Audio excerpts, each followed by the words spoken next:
Ce qu'il y a de bien ici, c'est que là, au moins pour le surf, il n'y a pas de problème, il y a un peu de vagues, alors qu'en rivière, c'est plus difficile, quoi.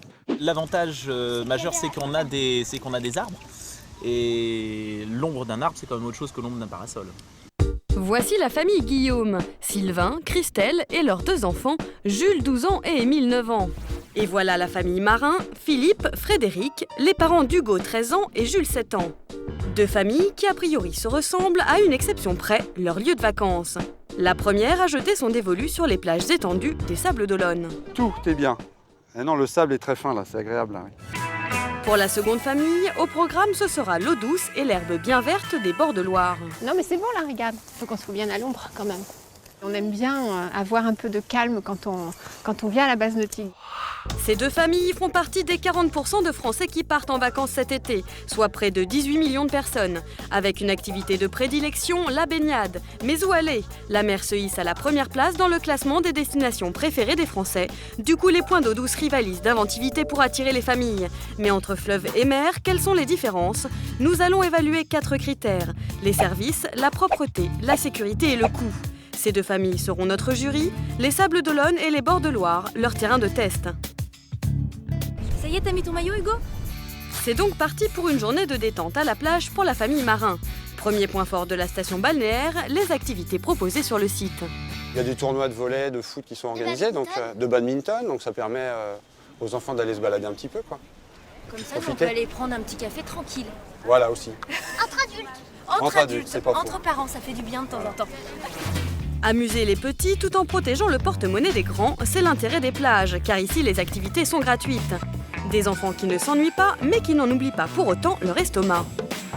Donc un menu enfant? Oui, moi je prends un plat du jour. 2 plats du jour. Et un tartare de saumon. Un déjeuner les pieds dans le sable, c'est aussi l'attraction des plages. Et forcément, à la fin, il faut mettre la main à la poche. On peut avoir l'addition, s'il vous plaît? Et l'addition de ce déjeuner en bord de mer sera-t-elle salée? Alors ça nous fait un peu moins de 60. Un peu moins de 60. Voilà, pour 4.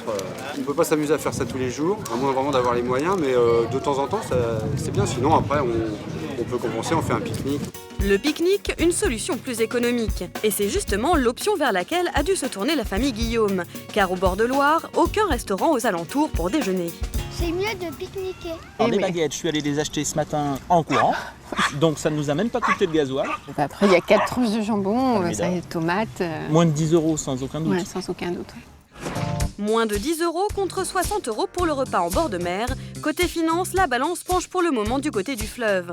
Mais autour de notre famille d'eau douce, de profiter des activités du site. On y va? On va faire du kayak? Les bords de Loire proposent aussi de nombreuses activités sur terre et sur eau. Seul hic, le service est payant. 12 € par personne pour 2 heures afin de profiter des activités phares de la base nautique. Allez Milou, on y va. C'est parti. Allez moussaillon. Ici, contrairement à la mer, pas de courant ni de vagues dangereuses. Le maître mot, la tranquillité. Il y a des rapides, il y a un chemin intéressant à suivre, ça donne un aspect un peu ludique, un peu manège pour les enfants par exemple. Premier bilan, des activités sur les 2 sites, certes, mais pas de restauration en bord de Loire. La plage gagne un point. Et concernant l'eau, que pense notre famille de sa qualité? Je me sens plus rassurée dans une autre rivière parce que la mer, il y a souvent des bestioles bizarres. Justement, quelles sont les différences de qualité entre eau de mer et eau douce? Nous avons voulu faire le test.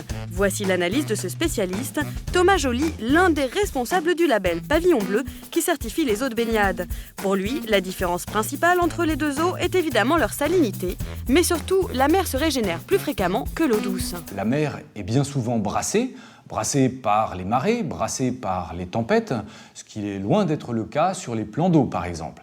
Donc là, il y aura une différence dans l'oxygénation de l'eau et on n'y trouvera pas du tout les mêmes concentrations. 63% des points d'eau douce sont conformes aux exigences les plus sévères, un taux qui monte à 80% pour le littoral.